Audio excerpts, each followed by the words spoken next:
سلام دوستان عزیز، به دومین جلسه آموزشی فتوشاپ به صورت مقدماتی از کانال یوتیوب استرلاب خوش اومدید. امیدوارم حال همتون خوب باشه. امروز ادامه ابزارهایی که بهتون گفتم آموزش میدم. به ابزار خیلی مهم میرسیم به نام سلکشن که اگه ابزار رو بلد نباشید اصلا ابزار دیگه سراغش نرید. اول اینو حتما یاد بگیرید چون تقریبا هر کاری بخوای تو فتوشاپ انجام بدی با این چند تا ابزار سر کار داری. بریم تو نرم افزار. خب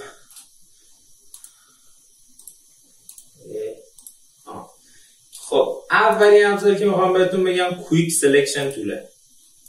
این ابزار رو انتخاب میکنیم، یه ذره زد رو میزنیم، یه ذره زوم میکنیم زیادتون میاد. خب دوباره دبلیو رو میزنیم، میریم رو همین ابزار، از بالا شروع میکنیم به سلکت کردن. خودش یه خورده به صورت خودکار برات سلکت میکنه. میایم دستا و دقت و حوصله سلکت سلکت سلکت سلکت. خب ببین یه جا من زدم تو جاده خاکی، این علامت دایره رو می‌بینید مثبته، آلت رو نگه می‌دارید منفی میشه، یعنی راحت اینا رو از بین میبریم. می‌بینید؟ خب به این صورت اینجا که خوبه. خب اینجا می‌بینید این قسمت چون سفیده، ساعتش هم سفیده با هم قاطی کرده، این قسمت نگرفته.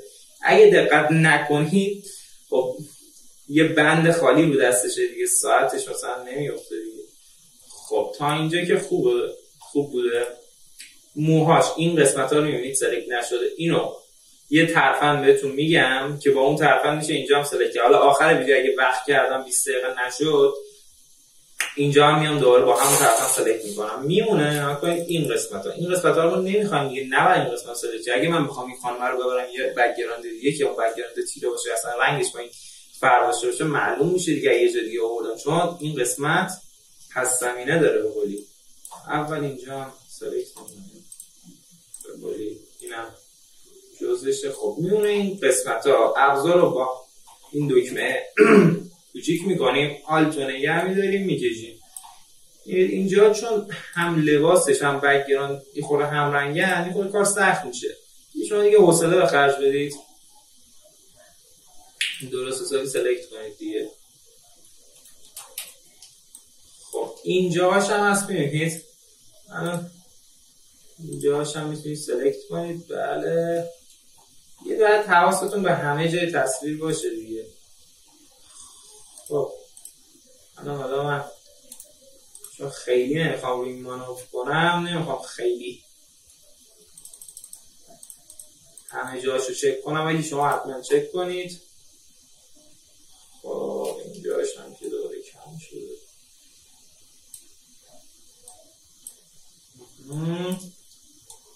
خب این از این تا اینجا فعلا خوب هستن. خب ببینیم چه میشه. خب این از این مثلا سلکت شد. خب ما اگه موو رو نگه داریم، وی رو بزنیم بریم موو، میتونیم اینو برداریم دیگه کلا اینجا. خب ولی جدیدن تو فتوشاپ 2020 یه ابزار خیلی باحال و راحت‌تر اومده که کار خیلی آسون میکنه به نام این ابزار Object Selection Tool. ما کنترل دی رو نگه می‌داریم، دی سلکت میشه، این نقاط سلکت میره کلا. اینو خانم کلا تو این مستطیل قرار میدیم، یه ذره صبر میکنیم خودش پردازش میکنه.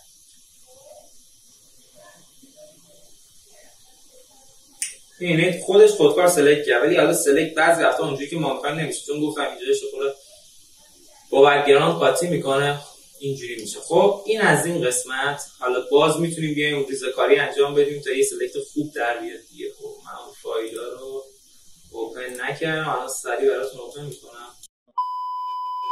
فایل توسط پدر گرامی گرفته شده. خب میریم سراغ این. یه تصویر PNGه. اینا همینجوری هم موو برداری میتونید چیز کنی یا سلکتش کنی، ولی حالا من چون نکنید گفتم میشه برشتون بک‌گراند نداره، ولی حالا من چون میخوام بهتون یاد بدم از این عکس استفاده میکنم که کار سریعتر پیش بره. این ابزار لاسو تول، همونجور که میبینید خیلی راحت میکشیم و حواستون باشه مثلا میخوام این گوشیه رو فقط سلکت کنم، خیلی راحت سلکت میریم رو موو، چون این بک‌گراند نداره خودش اتوماتیک سلکت میکنه. خب میریم رو، مثلا من میخوام اینو بردارم ببرم بذارم توی کارت ویزیتم، این گوشیه رو کجش کنم جلو شماره تلفن بنویسم، مثلا کنترل تی میزنم اینجوریش میکنم، کجش میکنم، کوچیکش میکنم، میذارم اینجا، مثلا شماره تلفن جلوش می‌نویسم. خب این از این به این صورت. حالا برگردم سر جا قبلی دیگه. خب ابزار بعدی هم مثل همینه، پلیلنگوال تول. این هم همینجوری به صورت خطی میره جلو دیگه، خودتون دارید میبینید. فقط نکتهش اینه در آخر حتما باید 2 تا دبل کلیک بکنید که سلکت شه. این هم مثل همون. خب کنترل دی سلکت میمونه. این مگنتیک لاسو تول، حالا این دفعه اینو سلکت میکنیم. این به این صورت یه حالت آهنربایی داره دیگه، از اسمش معلومه. اینجوری میکشیم دور اون جسمی که میخوایم سلکت کنیم.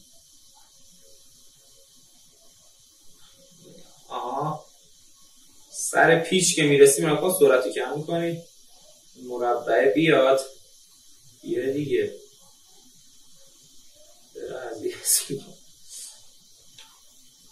نه. حالا بر حسب سلیقه و کاری که دارید انجام میدید خودتون متوجه میشید. وقتی ابزار رو بلد باشید میفهمید دیگه اون موقع تو اون لحظه توی کار چه ابزاری مناسبه.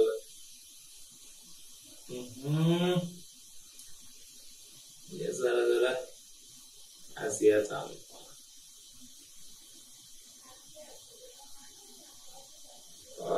تموم شد.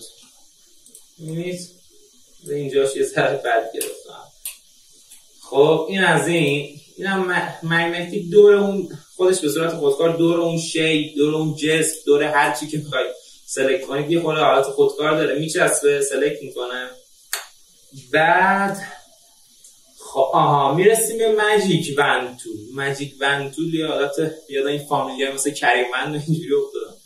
مثلا رو رنگ حساسه، رو رنگایی که مثلا میخواید مثلا همش سیاه دیگه من نمیتونم اینجور کار خاصی انجام بدم، ولی میتونید همه الان زدیم همه سیاه سلکت شد. دیدید کل سیاه سلکت شد. به همین راحتی دید چقدر کار آسون شد، کار سریع شد. الان اینا میبینید چون این قسمت با این قسمت یه حالت قطع شده داره، ارتباط نداره، ما باید از اینا استفاده کنیم. این که حالت معمولیه. این هر لایه‌ای که کلیک کنیم به علاوه اون لایه قبلی، یعنی اون قسمت قبلی که کلیک کردی رو سلکت می‌کنه. یعنی هم این الان سلکت، هم من اینو بزنم اینم وای سلکت میشه، اینم سلکت میشه، اینم سلکت میشه. ولی اگه روی این باشه اون لایه اولی که سلکت کردیم نکنید این برای اون قسمتیه، اینو باید با یه ابزار دیگه آموزش بدم. اینا هم که می‌بینید چیز خاصی نیستن، یعنی من کمتر دیدم وقتی اینا هستش از اینا استفاده کنم، مگر اینکه توی کارهای خاص مثل افکت گلیچ بخواد بزنه با این مستطیلی سلکت میکنه دیگه. اینجوری همه این قسمت‌ها سلکت شده که توی مستطیله، اینا دیگه سلکت نمیشه، از خودکار نداره. خب وقتی روی این قرار میگیریم ناکن چه اتفاقی میفته؟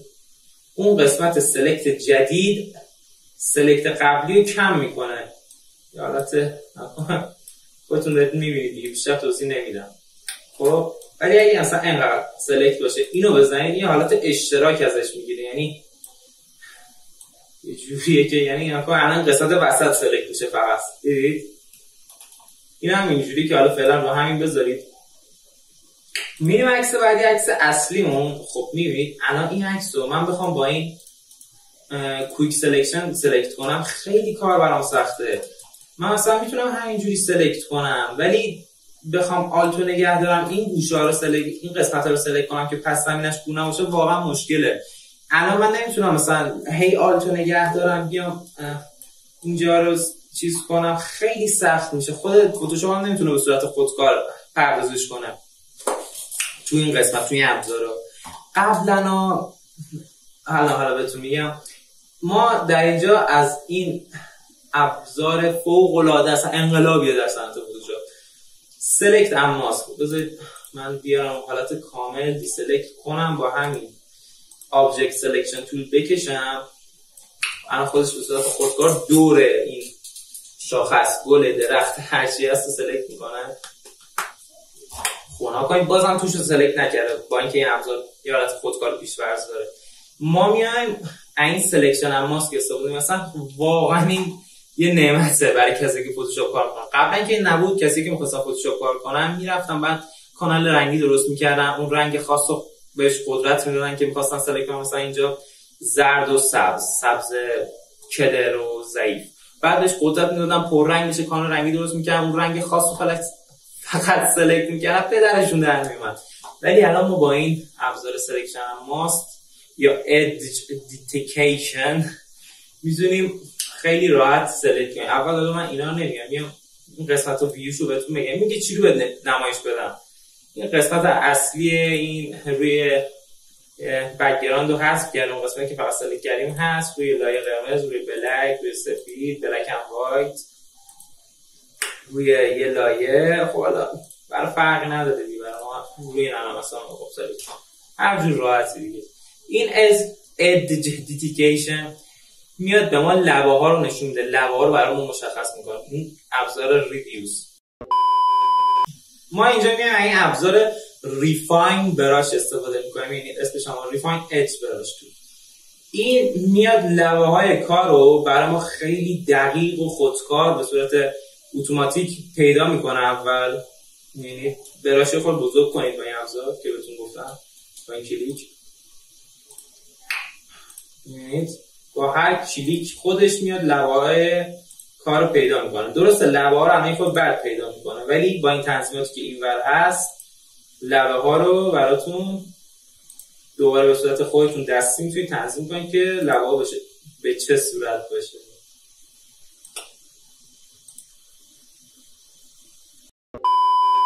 خب میبینید لبه ها رو خیلی خوب اینجا برای ما پیدا کرد. حتی این یه تیکه شاخه که اینجا وصل شده به اینور میبینید، یا حالا اینور اومده به اینور، این قسمت هم برای ما سلکت کرده، یعنی از کوه جدا کرده. این خیلی خوب. من اگه اینو بخوام ببرم توی تصویر دیگه، مثلا بذارمش توی گلدون، بذارمش توی یه هم عکس اولیه که داشتیم، بذارم بغل خانم هستم، بذارم توی منظره، من اون عکس کوه پشتشو نیاز ندارم. من فقط میخوام گل باشه. من نمیخوام اینو ببرم روی تصویر دیگه که پشتش دوباره پس زمینه کوه. اگه هم پس زمینه کوه باشه، این کوه مثل اون کوه نیست. آره خب حالا میمونه لبه‌هاش رو به صورت دقیق‌تری اگه بخوایم پیدا کنه برامون، کوچیک میکنم اون جایی که اضافه است رو پاک میکنم. این خودتون زوم کنید نگاه کنید کدوم قسمت ها جا مونده، کدوم قسمت ها رو گرفته، کدوم قسمت ها رو زیاد گرفته.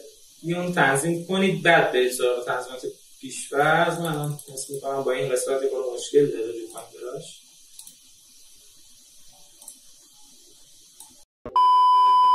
خب الان به نظرم میاد که همه اون جایی که من لازم داشتم برام سلکت کرده. درسته یه خورده سلکتش نکنید، در بعضی قسمت‌های خورده از گیاها رو دورش رو نگرفته، یعنی کم داره. ما این قسمت ریدیوس میاد لبه ها رو برای ما معلوم میکنه، تشخیص میده.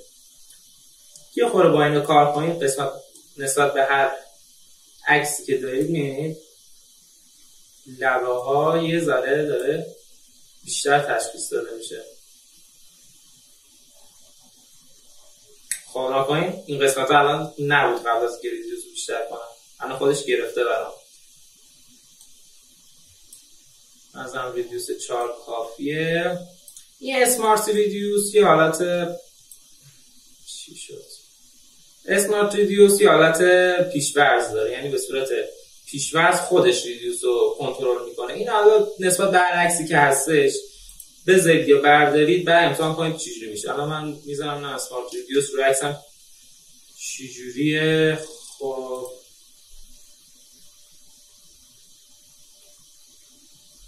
به نظرم نباشه بهتره. اسموس لبه ها رو برای ما نرم میکنه، یعنی حالت منقطع در میاره لبه ها رو. یه ذره حالا شاید من نیاز داشته باشم لبه هم نرم بشه، در حد فقط یک خوبه، چون بیشتر نرم بشه کو هم سلکت میکنه توی این قسمت. فدر اینجا کاربرد نداره. کانترست میاد لبه ها رو خوش میکنه، یه جورایی مخالف اسموسه، میاد لبه ها رو خوش میکنه و کم کم محو میکنه که به صورت حالت پیکسلی در میاد، پیکسلی مات. کنترست اینجا خیلی اصلا کاربرد نداره برای من، فقط یه کوچولو میذارمش تفاوت شما ببینید. این اگه دقت کنید چه اتفاقی داره میفته، این قسمت رو میبینید.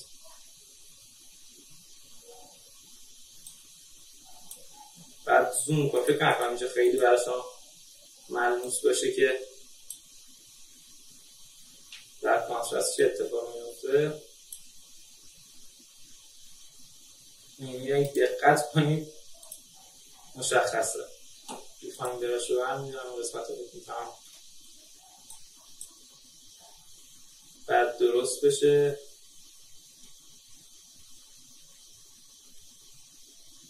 خب برام درست کرد. اینجا همه گرفته شده. خب عالیه، بسیار عالی. خب شیفت اج خیلی خوبه. لبه ها رو به سمت داخل یا بیرون کوچیک و بزرگ میکنه. این اگه لبه ها رو الان بیارم و لبه ها نکنید میره به سمت داخل، بیارمش این و یعنی از 0 بیشتر بشه بره سمت اون سمت، لبه ها میره به سمت بیرون. اینجا یه خورده نیاز داشتم که لبه ها بره به سمت بیرون ولی دیگه نه، در حد 5 به نظرم خوبه که بیشتر لبه ها بره بیرون. کو هم سلکت میشه، هم در حد 3 به نظرم کافیه. خود من حساسم، نمیخوام کوه اصلا سلکت شه. خب decontaminate colors، این اگه در هم ریختگی رنگی داشته باشیم، اگه اصلا از شیفت اج خیلی استفاده کردیم یا از این ابزار استفاده کنید، شاید براتون یه در هم ریختگی رنگی به وجود بیاره. این اگه بزنید تا حد زیادی کنترل میکنه. من اصلا اینجا لازم ندارم چون کارم خراب میکنه. رنگای زرد و سبز رو با هم قاطی کرد، اصلا نیازم. خب این دیگه چجوری برات نگه دارم این سلکت رو برات به قولی ببرم تو همون قسمت قبلی؟ همین لایه سلکشن باشه، به صورت سلکت شده باشه، توی یه لایه ماسک باشه، یه لایه جدید باشه، یه لایه جدید همراه با ماسک باشه، یه سند جدید باشه، یه سند جدید همراه با یه لایر ماسک. خب من میخوام اصلا توی نیو لایر باشه، یه لایه جدید باشه. اینم میگه تغییرات رو به خاطر بسپرم، نمیخوام این تغییرات رو به خاطر بسپری. اینا میگه این اصلیشو بهت نشون بدم، این اصلیش بود، نکنید این اناتیکیشو بردارم، این الان سلکت شده شه. این لبه ها رو فقط به اون نشون میده چه قسمتایی سلکت شده از لبه ها. خب من خورده میبینید به خاطر اینکه همه رو بگیره روی این قسمت ها میخوره اذیتم میکرد تا اینجا بردم. خب اینا هم که برداریم. خب به نظرم این الان سلکت خوبی از برای ما. کوبو نگرفته، اینجا چرا خوبی گرفته.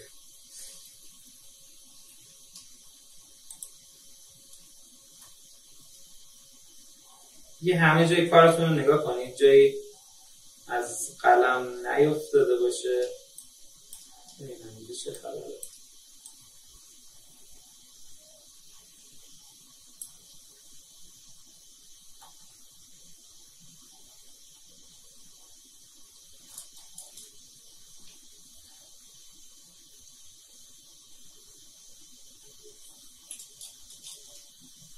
خب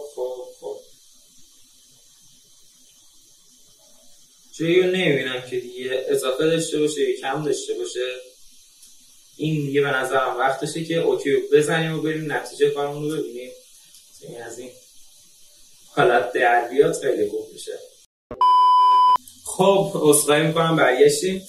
این الان هر جایی که من میخوام برام سلکت کرده، وقتشه که اوکی رو بزنم و برام ببینم چی شده. خب میبینید اینجا رو باشه خود مشکل داشتم، آخرم برام درست نکرد، اصلا اشکال نداره. ما اینجا رو با پاک میکنیم خیلی راحت که مشکلی هم نباشه. بسیار عالی. خب الان نمیبینم مثلا کوه رو برای من سلکت کرده باشه به جز این نستم. خب اینم ردیف شد. خب در بقیه قسمت رو میبینید. بذارید من این موو انتخاب کنم. کنید تصویر کاملا عالیه، حتی اصلا کوب سلکت نشده. اینا هر جایی من بخوام ببرم میتونم بذارم. اصلا میخوام ببرم تو عکس خانمه بذارمش اینجا، کوچیکش میکنم. حالا اگه بخوایم تعریفش کنیم کار میبره، ولی حالا برای اینکه به شما نشون بدم که ما دیگه در اینجا چیز نداریم، بک‌گراند نداریم، به این صورته. این قسمت موهای خانم هم با همون ریفاین براش میتونید اینجوری بکشید خودش براتون سلکت میکنه. اینجا چون یه خورده تایم ویدیو زیاد نشه بهتون نمیگم، اگه مشکل داشتید حتما بپرسید، خیلی راحته.